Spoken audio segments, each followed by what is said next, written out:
Thought we'd never get here, didn't you? But we're on episode number 11 in getting your first piercing, and we're going to talk about the piercing procedure itself.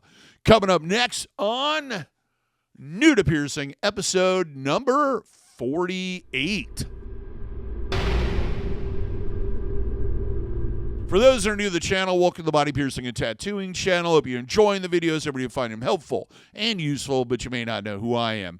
My name is DaVo. I'm a professional body piercer and have been since 1994. I own and operate the Axiom Body Piercing studio located right here in Des Moines, Iowa, inside Skin Kitchen Tattoo. If you don't know already, this is part of a course. This is the 11th episode of a very detailed account of what your first piercing should be like or what it may be like. We're going to cover today the actual piercing procedure. We've already covered, everything that goes before this, including marking the piercing and disinfecting the area like we did in the last episode. Methods can vary, so what you experience may be slightly different from this. However, there's kind of two different types of piercings. There's piercings that are done freehand, and there's piercings that are done with clamps or forceps. So there's the freehand method and the clamped method. We're going to cover the freehand method first. First thing your piercer does after marking and you agreeing to it and everything else is don fresh gloves. Next thing is the piercer will support the tissue. With freehand, there's various different things we'll use to do this. Those include a cork that's been sterilized, of course, a sterilized cotton tip applicator in some cases, a piercing stick, a needle receiving tube, which is also sterile, or their fingers. This is important because we need to isolate that tissue and keep it in place. If we just push the needle through, in many cases, the area will flex or move, and then the alignment will be incorrect.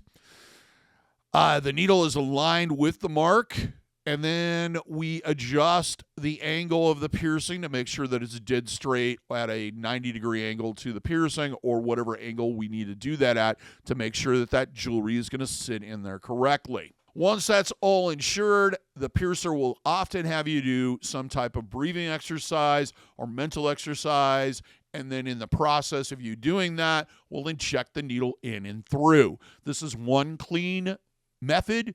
We use whatever we have behind it to catch the needle and also to avoid needle strikes. We don't want that either way. So now that we've completed the piercing part, we need to get the jewelry in. To do that, there's kind of, about 4 methods. The first one being using a threaded or threadless guide pin. In those cases, we insert it into the needle, the hollow part, push out the needle with it, and either we've already connected the jewelry or we connect it and then slide it in. This is probably one of the most common methods used today. The next method would be a taper pin. Basically the same thing, but taper pins have kind of one of two types or one of two methods. Either you insert the thin side into the jewelry and push, which is not the best sensation, or we put it against the back and hope for the best. The old school original method I learned way back in 1994 is you press the end of the ring or jewelry against the back and then apply a drag on the needle and slowly insert it into the piercing, hoping that they don't separate. We still use this method on some genital piercings and even some other piercings, depending on what jewelry we're putting in. At this point, the jewelry is closed, meaning they either put the bead on, screw on the end, whatever is needed or necessary to make that jewelry secure. Then we stop any bleeding that occurs, and you have a new piercing. So let's move on to the clamped method. Clamp, basically the same thing. Piercer puts on a fresh pair of gloves. The forceps are used to clamp the tissue, isolate it, and to support the tissue during the piercing. It also makes it much easier to align the angle and get that piercing dead straight. There's kind of two types of clamps. There's the Pennington and the Bollinger. Bollingers have a rounded clamp end. the Penningtons is triangular shaped. So what we'll do is we'll line those dots up on both sides so that they are inside of that opening. Then we will use that to hold it and then place the needle or put the needle into alignment and kind of line it up and adjust the angle by either adjusting the back of the needle or adjusting the clamps. The other nice thing about clamps is it allows us to kind of slightly pull outward and get the tissue away from other things that may be kind of in the way, so we don't pierce anything extra. Then we do that exercise, a mental exercise that we had you do, usually a breathing exercise, then inject the needle in and through with one single push.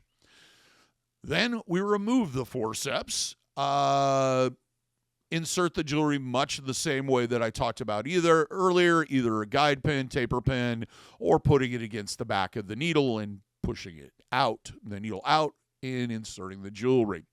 Then we close it up, and you have a new piercing.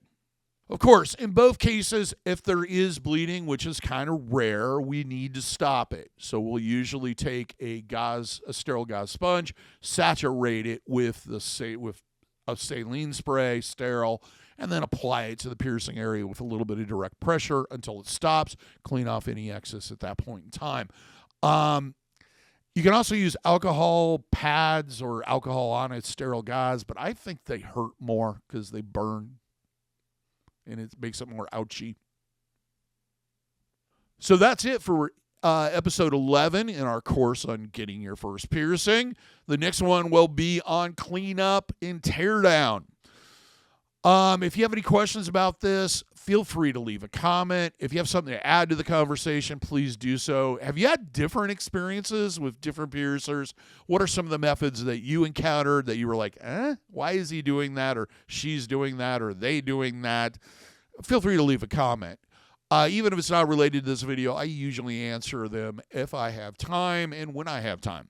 If you're one of those people that wants instant gratification and have that question answered right away, check out our live stream, Talking About Piercing Live, every Monday night at 8 p.m. Central Standard Time. Just ask us in the chat. We'll be happy to answer.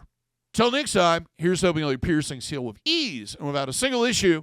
And if you're in the Des Moines, Iowa area, I'd love to see you for your piercing needs in the future. Have a good night, everybody, or a good day. And we'll see you in that next video. Clean up.